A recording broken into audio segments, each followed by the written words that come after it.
Jurong Island was the result of bold decisions, careful planning, and sustained investment over many decades. Now, it's our turn to think just as boldly and build for the next generation. South of Jurong Island lies another cluster of islands. There's Semakau, which houses our offshore landfill, Bukom, where our first refinery still operates, Pulau Sudong, and a few smaller islands here. Over the coming decades, we intend to merge several of these islands into one larger island, just as we did to create Jurong Island. This new island won't just be for petrochemicals. It can support a new generation of industries, including advanced manufacturing facilities. It can accommodate new power generation infrastructure to meet Singapore's future needs. Sudong now has an airstrip that the SAF uses during emergencies. So Chan Chun Sing has reminded me, don't forget the SAF.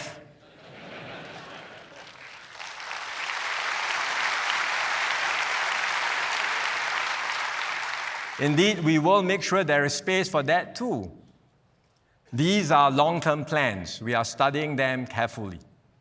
Jurong Island shaped our economy for the last 50 years. This new Western island can help shape Singapore for the next 50 years and beyond.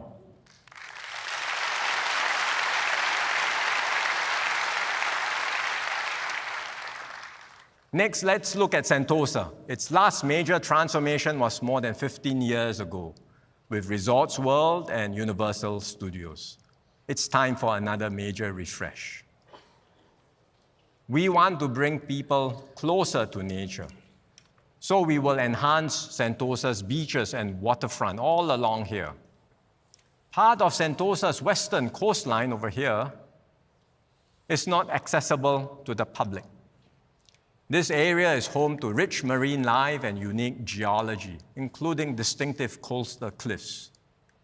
We will improve access while preserving its natural character, so that more Singaporeans can discover a side of Sentosa they have never seen before. Next to Sentosa, there is Pulau Brani. And we have an opportunity to transform it once port operations move out. We can create entirely new attractions and experiences in Brani. NTUC will build its new Downtown South resort there.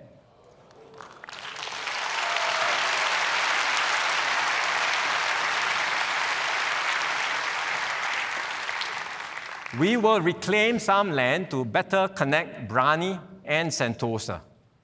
So together, Sentosa and Brani will become one integrated destination. They will transform our southern waterfront and offer even more for Singaporeans and visitors to see, do, and enjoy.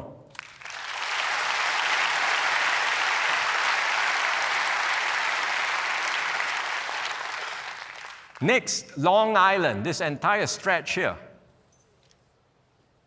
This part of Singapore is especially meaningful to me because my parents bought their HDB flat in Marine Parade in the early 70s. They would often tell me that much of the land around us used to be sea. In fact, my grandfather made a living in those very waters as a fisherman of Kampong Amber. At that time, some people worried that homes built on reclaimed land would sink. Today, these homes are highly sought after because it's hard to find HDB flats so close to the sea. One day, Long Island will become another new waterfront for future generations. They will live there, raise their families there, and perhaps tell their own children that this too was once part of the sea.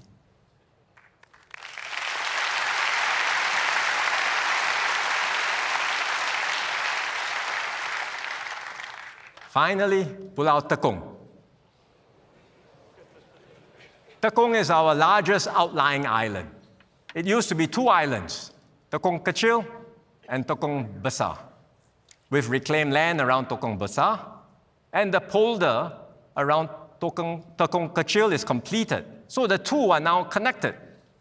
And there is more to come because we have further reclamation plans for the southern part of Tekong.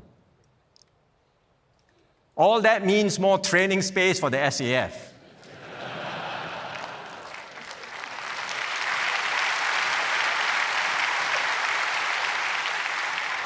But even after meeting the SAF's needs, there will still be around 500 hectares available for future civilian users. That's about the size of Toa Payoh town. We have not decided what to use this land for, and we don't have to decide now. What matters is that we have the space, and that gives us valuable options for the future. As we develop these islands, we must also bring them closer to the rest of Singapore. Long Island will be a seamless extension of our existing coastline. Sentosa is already well connected. Today, visitors can get there by cable car, the Gateway Bridge, and the monorail. But as we add new attractions, we will need more capacity and more ways to get around. So we will develop a new people mover system connecting the mainland, Sentosa, and Brani. We are also exploring a water taxi service. All this will make it easier to get to and move around Sentosa and Brani. On the western side, there is already a causeway linking mainland with Jurong Island. It is heavily utilized. So we will build a second road link. And we will build a new link connecting Jurong Island with the new Western Island.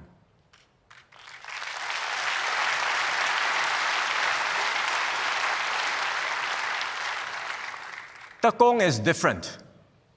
There is still no land connection to the mainland. In the past, we relied on this to get there. RPL, standing room only, and no aircon. Today, recruits travel by fast craft and in much greater comfort, but getting to Tekong still means taking a boat. The obvious solution is to build bridges, but that would cut across busy shipping channels. So if we can't go over the sea, we will try to go under it.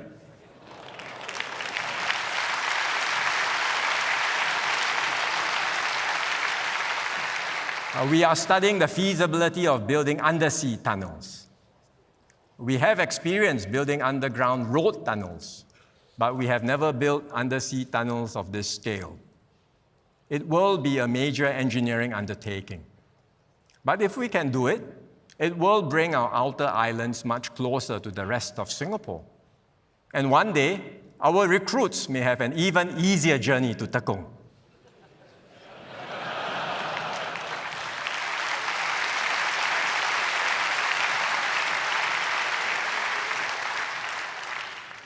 All of these projects will take decades to complete. They will require resources, planning, and investment over many terms of government. That's what long-term planning is about. Our pioneers built Jurong Island long before anyone could see what it could become. They planned and built for our generation. And now we will do so for the generations that follow.